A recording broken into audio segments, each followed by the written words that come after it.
धर्मराज युधिष्ठिर कहने लगे कि हे भगवान, अश्विन शुक्ल एकादशी का क्या नाम है? अब आप कृपा करके इसकी विधि तथा फल कहिए।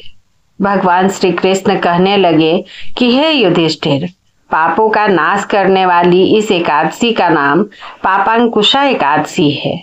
हे राजन, इस दिन मनुष्य को विधि पूर्वक भगवान पद्मनाभ की पूजा करनी चाहिए।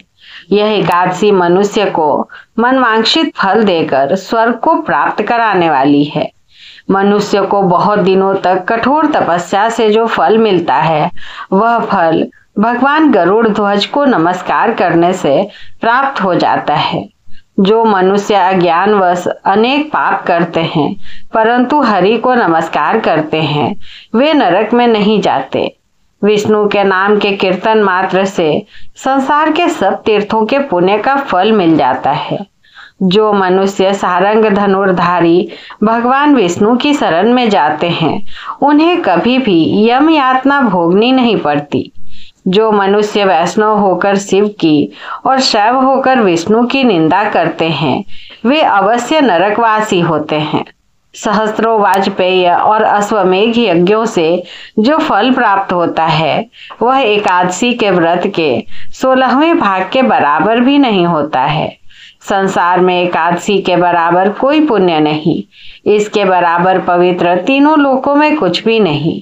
इस एकादशी के बराबर कोई व्रत नहीं। जब तक मनुष्य पद्मनाभ की एकादशी का व्रत नहीं करते हैं, तब तक उनकी देह में पाप वास कर सकते हैं। हे राजेंद्र, यह एकादशी स्वर्ग, मोक्ष, आरोग्यता, सुंदर स्त्री तथा अन्न और धन की देने वाली है। एकादशी के व्रत के बराबर गंगा, गया, काशी, कुरुक्षेत्र और पुष्कर भी पुण्यवान नहीं है। हरिवासर तथा एकादशी का व्रत करने और जागरण करने से सहज ही में मनुष्य विष्णु पद को प्राप्त होता है। हे युधिष्ठिर, इस व्रत के करने वाले 10 पीढ़ी मातृपक्ष, 10 पीढ़ी पितृपक्ष, 10 पीढ़ी स्त्री पक्ष तथा 10 पीढ़ी मित्र पक्ष का उद्धार कर देते हैं। वे दिव्य देह धारण कर चतुर्भुज रूप हो, पीतांबर पहने और हाथ में माला लेकर गरुड़ पर चढ़कर विष्णु लोक को जाते हैं। हे नृपोत्तम, बाल्यावस्था, युवावस्था और वृद्धावस्था में इस व्रत को करने से पापी मनुष्य भी दुर्गति को प्राप्त न होकर सद्गति को प्राप्त होता है। आश्विन माह की शुक्ल पक्ष की इस पापांकुशा एकादशी का व्रत जो मनुष्य करते हैं, वे अंत समय में हरिलोक को प्राप्त होते हैं तथा समस्त पापों से मुक्त हो जाते हैं।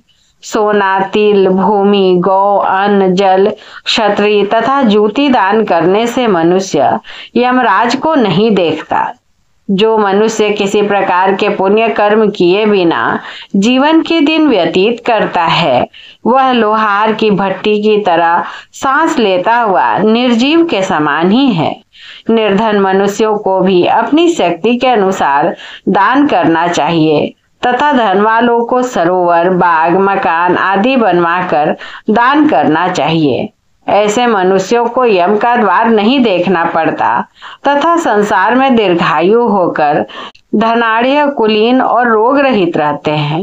भगवान श्री कृष्ण ने कहा, हे राजन, जो आपने मुझसे पूछा वह सब मैंने आपको बताया। अब आपकी और क्या सुनने की इच्छा है? जय श्री हरि।